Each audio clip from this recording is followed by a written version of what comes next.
Hello everyone, তোমরা সবাই কেমন আছো? আশা করছি তোমরা সকলে খুব ভালো আছো। আচ্ছা, আজকে কত তারিখ? আজকে হলো 30শে মার্চ, ঠিক আছে? তো আজ হলো বিশ্ব বাইপোলার দিবস। আচ্ছা, এই বাইপোলার জিনিসটা কি আমরা অনেকেই জানি না, তো চলো জেনে নিই। আজকে হলো বিশ্ব বাইপোলার দিবস এবং সেই বাইপোলার ডিসঅর্ডারটা কি সেটাই আজকে আমরা জানবো। বাইপোলার ডিসঅর্ডারটা হলো কি? এটা হলো একটি মানসিক স্বাস্থ্য সমস্যা। তো মানসিক স্বাস্থ্য সমস্যা মানে আমরা বুঝতেই পারছি মানুষের মুড নিয়ে কোনো ডিসঅর্ডার হচ্ছে। তো সেই মুডটা কি হয়, যে সেই মুড বলো বা আমাদের কোনো কাজ করার ক্ষমতা বলো, শক্তি বলো, সেইগুলো আমাদের সমস্যা হয়, যেটা কি হয় যে আমাদের দৈনন্দিন জীবনে আমাদের কিন্তু প্রভাব ফেলছে। এবং এই বাইপোলার ডিসঅর্ডারে কী হয়, যে এখনও অনেক সময় রয়েছে কি, বাইপোলার ডিসঅর্ডার যাদের রয়েছে তাদের কি হয়, মাঝে মাঝে এত এনার্জি পেয়ে যায়, যাদেরকে ম্যানিয়াও বলা হয় অনেক সময়, তারা হয়। আবার অনেক সময় কি হয় যে এত মন খারাপ হয়ে যায়, মানে গভীর ডিপ্রেশনে পড়ে যাচ্ছে। তো এইরকমও কিন্তু আমরা সিমটম দেখতে পারি এই বাইপোলার ডিসঅর্ডারে।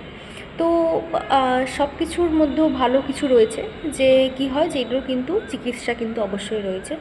আরেকটা খারাপ দিকও রয়েছে, যে অনেকেই কিন্তু এই মানে বলে না যে পাগল আছে, হ্যাঁ, অনেকেই কিন্তু এদেরকে পাগলও বলে থাকে। সমাজে তাদের মানে চলাটা একটু সমস্যাজনক দাঁড়িয়ে যায়। তো এটাই হচ্ছে কথা। আর আর এই বাইপোলার ডিসঅর্ডার আক্রান্ত আমাদের গোটা বিশ্বে রয়েছে 3,70,000-এর মতো, মানে প্রায় 200-র মধ্যে একজন। তো আর এই বাইপোলার ডিসঅর্ডার যাদের থাকে তাদের কিন্তু বহুত সমস্যা হয়, প্রচুর সমস্যা হয়। কী কী সমস্যার সম্মুখীন হতে হয়, যে তাদের কি হয় যে তাদের মানসিক স্বাস্থ্যের কিন্তু ঝুঁকি থেকেই যায়।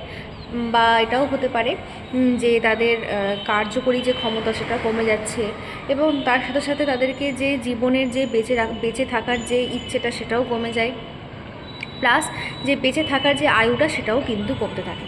তাই সবার শেষে একটাই কথা, যেটা আমাদের সবাইকেই মনে রাখতে হবে, যে মনের মানসিক যে রোগ সেটাকে আমাদেরকে বের করতে হবে। আমাদের মনের মধ্যে সেগুলো রাখা চলবে না, মোটিভেট রাখতে হবে, মোটিভেশন থাকতে হবে সবসময় নিজেকে। এবং এই মানসিক স্বাস্থ্যটা যদি ভালো থাকে তাহলে আমাদের যে কোনো অসুখ হলেও আমরা সেটা মোকাবিলা করতে পারি। তাই মানসিক স্বাস্থ্য ভালো রাখার জন্য আমাদের কী করতে হয়, যে সকলের ভালোবাসা এবং সঠিক চিকিৎসা খুবই ইম্পর্ট্যান্ট, ঠিক আছে? আর ভিডিওটি ভালো লাগলে অবশ্যই শেয়ার করে দিও।